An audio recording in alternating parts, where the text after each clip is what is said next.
Well, it was your day. You got some beautiful arms, so please tell us about today's workout. So today's workout, guys, we started off with obviously working the biceps. We started off with alternating dumbbell curls. The reason for that is it's a really good exercise to warm up the exercise by isolating each arm one by one, and I really like it. So start off very light, just to get the kind of wake up the nervous system, get the nervous system working, and then move into like a working set. So the warm-up set, rather than killing myself like I used to, when I'm working with Mike, I just do five reps on each arms to warm up, and then move on to the working set, 4 sets, working set, moving on to about, between 10 to 12 on each arms, but we were aiming for 10 reps on each arm, so 20 reps in total for that particular exercise. Then we had 4 working sets in total on that particular exercise, the alternating dumbbell curl. What was your thought on that?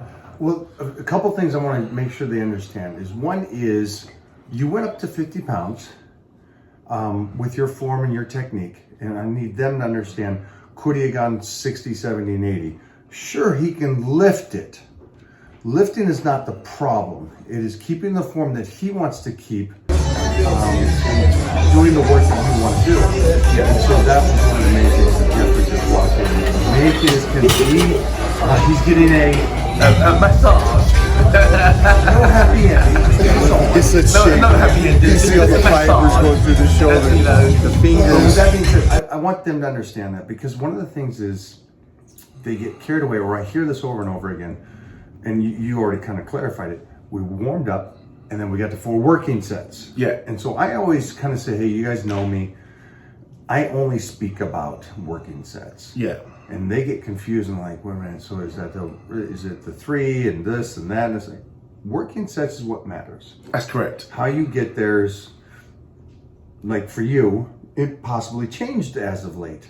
Yeah. I think it's important to understand a lot of things as well, is that you don't want to go into the gym cold and just jump into a workout and then start your first exercise and count that as your working set. Whatever you want to do as a warm-up, I still believe that whatever warm-up you do, if it's a dynamic or active warm-up that you do, obviously static stretching is out the window completely. You don't do static stretching before you start lifting weights, because you're switching off the muscle fibers completely. So forget about static stretching. So either active or dynamic warm-up, whatever you do, always go to your first exercise and have a warm-up. I always believe that your first exercise that you perform in the gym, you should do at least 2 warm-up sets before you move on to your working set. And they don't count. They're just warming up the muscle fibers, switching on the nervous system, and really engaging your inner senses with what you're about to perform.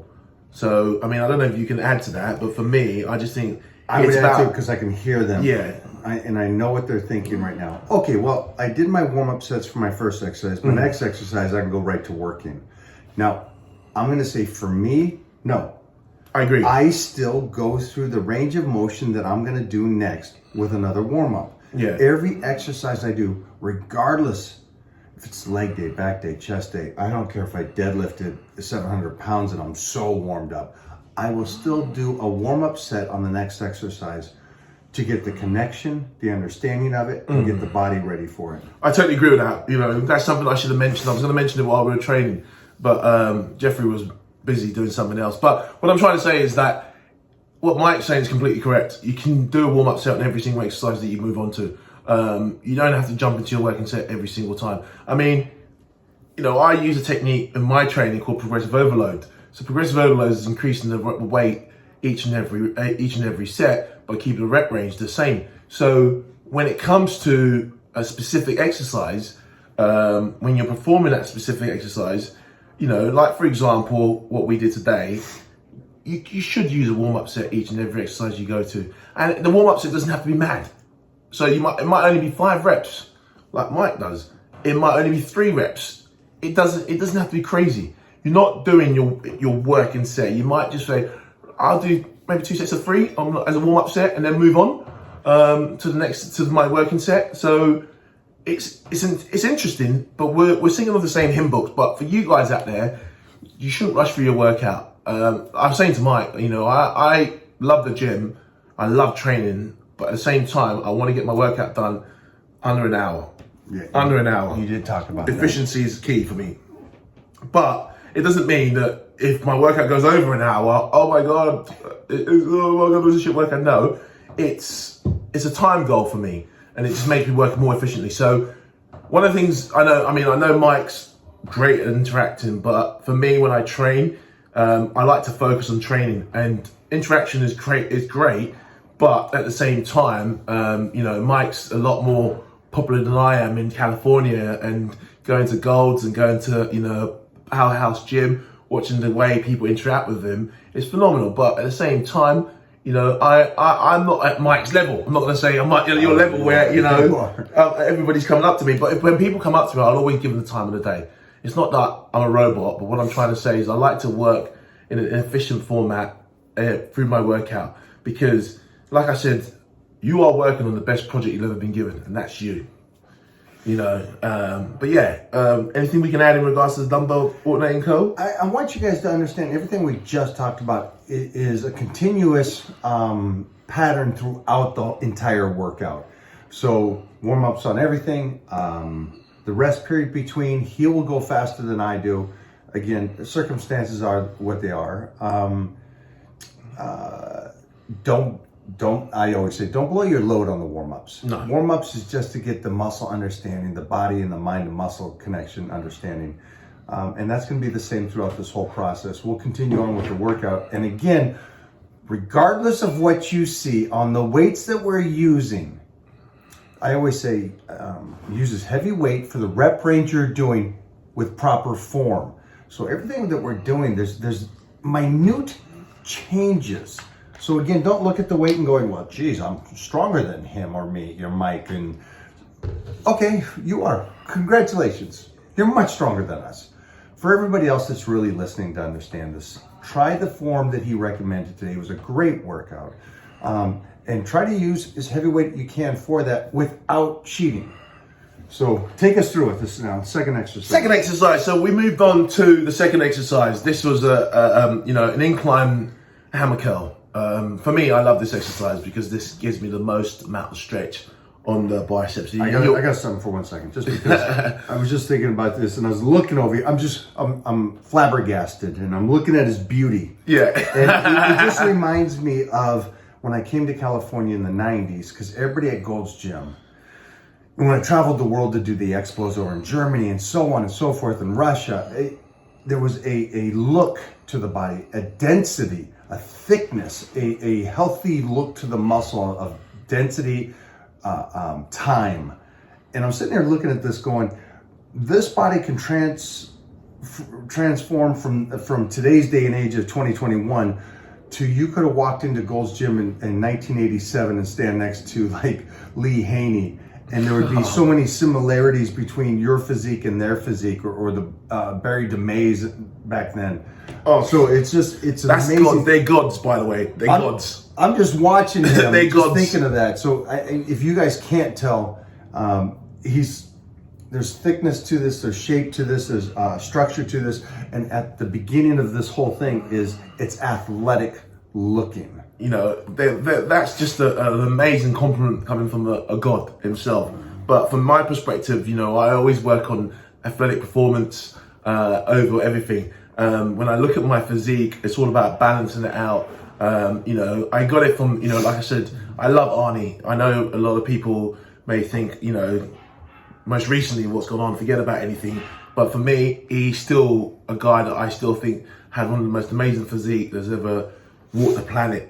And I've always looked at pumping iron, and he made a real great statement in regards to the way the body is. It's like you are an artist, so you're looking at your painting, which is your physique, and you're thinking, right, I need to put more delts on this particular painting that I'm creating. But you can't just paint it on. You've got to go into the lab and put in the work that's needed to put in the delts. So it's having that understanding of balancing your body out, which is important. But let's not go off topic, guys. So I'm going to move on to the second exercise, which is incline seated hammer curls. So the bench can be set wherever you feel comfortable. I always say 60-45 degrees. wherever you feel comfortable. 6 degrees for me is a bit too high, but 45 is about perfect for me. That's a sweet spot. So what you really want to do is you want to lie right back into the bench, head back, not head poking forward. I know that in some of the rep ranges that you may have seen my head coming forward, but that's just, you want to take the pressure off your neck, so you're not putting too much tension on the neck muscle itself. But anyway, you want to get a full stretch of the biceps as well, because you're working a long head now of the bicep. Full stretch, and as you come through the movement, don't bring your elbows through, lock your elbows to your side. And that's one of the key things that I pointed out during the video. You'll see that in the video, what I was doing in regards to locking your elbows into your side and not coming up fully. What's your thought on that particular exercise, and what can you add to what I've said for them to understand? Yeah, everything we did today, and the hammer curls, I love doing the hammer curls on an incline, which I don't do a lot of on the incline. I'll try to move the hands all the way, hands and arms all the way out for rotation in the shoulder into the bicep head. And so this was great to do it this way. I really liked today's workout. Yeah. So no, I got nothing to say except it was, again, great to start with the dumbbells. Great to go inclines with the hammers. And then I loved, which was my favorite exercise, your third exercise was...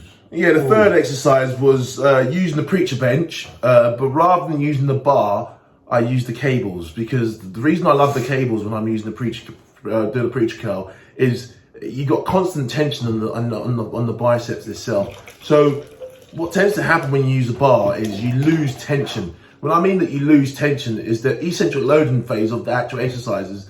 Gravity is forcing the weight to come back down to where you started from. So what's going to happen is the weight's almost falling back to that starting position, and if you don't have much control on using the weight itself, it's just going to fall back to that starting position. So what cables give you is the constant tension onto the bicep itself. And another thing as well is the elbows want to flare out, you know, and I know I'm guilty of it. This is what's great about what we're doing now.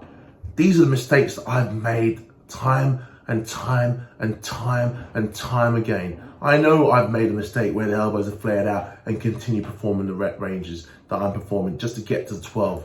But I wouldn't do that now. As soon as I feel my elbows flaring out, I will stop, reposition my elbow and continue. That's what... And you can do that with the cable. And you can do that with a cable quite easy. It's so simple. And that's the fundamental thing when it comes to, again, training as a whole. We will go back and I'll say this time and time again, the fundamental things when it comes to training, fundamentals of training is mind and muscle connection, to do minimal work for maximum gain, not maximum work for minimal gain. It just doesn't make sense to me. So this is what I'm trying to say. There is a science behind the way I approach my training as a whole. I always make sure that I want every single rep that I'm doing, I don't want 10% reward from that set. I want 100% reward from that set that I'm performing. Is there anything you can add to that? The only thing I'd add to it is I don't want them to get carried away.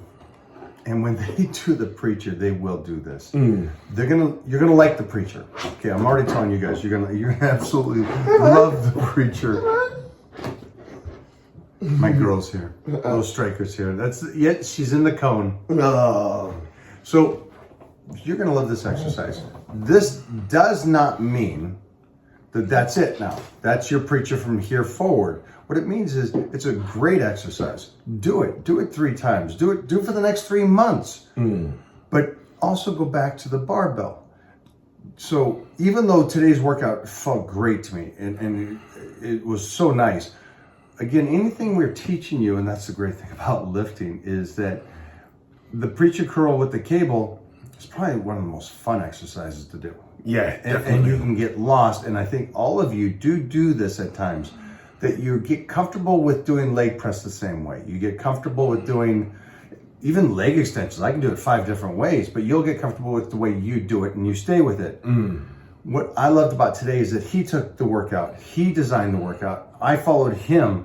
And what's nice about that is it took me out of what I maybe sometimes I always go back to the straight bar. Maybe I always go back to standing hammer curls. And so it's great to get pulled out of that and do something different. So yeah, it's very interesting that Mike says that because they're gonna freaking love. It's like your favorite cheat food. You always go to the same food.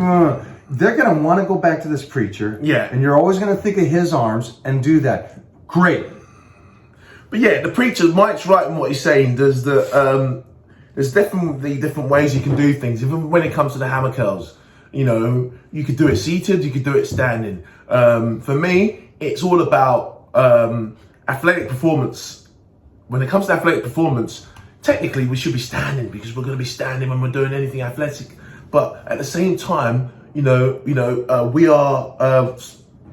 bodybuilders, really. Bodybuilders. So, at the same time, I want to be athletic with it. But I move between the two. So Mike has got a great point. So I might do for a month seated hammer curls. Then I'll move on to standing hammer curls. Then I'll move on to barbell preacher curl. Then I'll move on to single arm dumbbell preacher curl. So there's different ways that you can do, but where you can't keep chopping and changing your training program. This is where you have to apply the correct discipline to your training program. If they have if they want to put a plan together, how many weeks should that plan be? 6 to 8 weeks max. 6 to 8 weeks max. I think after 6 to 8 weeks, I'll say 8 to 12. Yeah. And the reason why I think you're in such great shape, yeah, is 6 to 8 because of you and how great a shape you are. Like, how many weeks did you get ready for the Worlds? 12 weeks. 12 weeks. 12 weeks was when I was literally. I gotta stop you for a second because they're gonna go, what? 12 weeks? I don't understand. Yes, the 9 months was there. Yeah. The 9 months was there before that, getting ready for this show. Yeah. 100%. And that's where the biggest changes are. But he said, now this 12 weeks, the final stage, and I hope they get this. Yeah, they'll get it. Is you're going to give up a lot of stuff. Yeah. Because at this 12 weeks, nothing is more prioritized than the 12 weeks. But wait a minute, I have family, I have work, It doesn't work that way. Not to be number one. Yeah, not to be number one. You've got to make a lot of sacrifices to be number one. For 12 weeks, I probably didn't engage in any social activities for much. It was quite nice because most things were closed due to lockdown. But what I'm trying to say is that it's very difficult. You've got to make sacrifices, and hopefully your loved ones and family can support you along the way. It's a very selfish sport because it's all about what time I'm going to eat, what time am I going to train, what time am I going to sleep. So I think communication, it's not like any other sport, but I think communication with your partner, your loved ones, your kids, to sit them down and have a meeting with them at the beginning of the 12 weeks and just apologize in advance of what the sacrifices you're going to need to make. I think it's great because I think, where I fall down in my relationship and personal life is lack of communication. And I think, I'm still learning. I said to Mike in the car and I said, I want to improve as a boyfriend. I want to improve as a son. I want to improve as a friend. I want to improve as a brother. And I think just sitting down with your family and loved ones just to say, guys, the next 12 weeks, I'm doing such and such and such. I'm going to need your support. I'm going to need your help. Bring them on board as part of the team. And then rather than you being on your own, you've got a team behind you. So for that 12 weeks, maybe you might say, guys, is it all right that we don't buy any junk food for the house? Guys, is it all right if we eat my prep meal together? Because, you can have fish, that's what I'm saying. You can have fish and vegetables for dinner, and maybe if you're on a higher carb diet and you want to have, rice or sweet potato for dinner, get your family involved, because, you're teaching your kids a healthy way of living. Not only that, you're educating them as well on what you're doing. Explain to them what carbohydrate is, because I didn't know what carbs was when I was young growing up. All I knew was this is food. Did you know what fats were? Did you know what proteins were? I mean, I started training very early, but what I'm saying is when I was like 8, 9, 10 years old, I got in the gym when I was 12 and I understood it a little bit better by then. But when I was so young, I didn't understand that, how many, grams of, of fats they are, how many calories there are in a gram of fat, how many calories there are in a gram of protein, how many calories there were in a gram of carbohydrate. And this is a great way of educating the kids to say, right, for every 1 gram of carbs, there's 4 calories. For every 1 gram of protein, there's 4 calories. For every 1 gram of fat, there's 9 calories. And you can educate them. And that's powerful. But priceless, by the way, because they're not going to learn this at school, by the way. No. They're never going to learn this at school. So I want to say one thing, because I can, again, this I always go back to, I want to talk to them. And this is the guy that has the job, the family, the whole thing, and is not going to compete. It's okay that you're not going to compete. You don't need to be number 1 in the world to do that. I still do believe if your health is important to you and you want to be around and you want to be fit and you want to do this, there's no difference except the trophy. There's no difference depending on how much you love life and how much you want to be around or be healthy, that you can't do the same thing he just said about the 12 weeks. You're not going to go do the world championship. I get that. I so understand that. But are you not wanting to get in shape to the most extreme? Are you not wanting to be healthy for your kids, your family, your life? And so do the same thing that we're talking about. You're just not going to go to Vegas and compete and win, but you're going to win in life. that's it. And take that. And there is no balance. No. And so all this means is those 12 weeks, it's balancing towards you and your goal for a moment.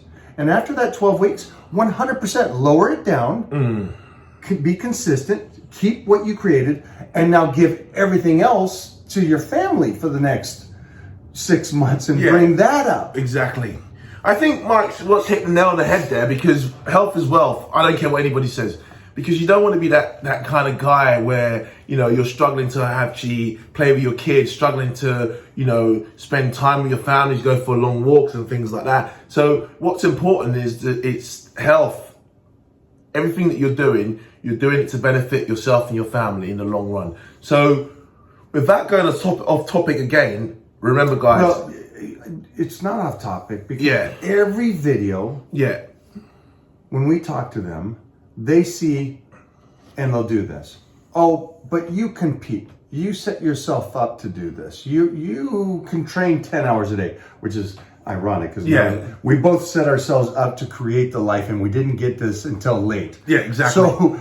So skip that. And then also on top of it, if you look at, I'm assuming the world championships to you means something. Oh, it means everything.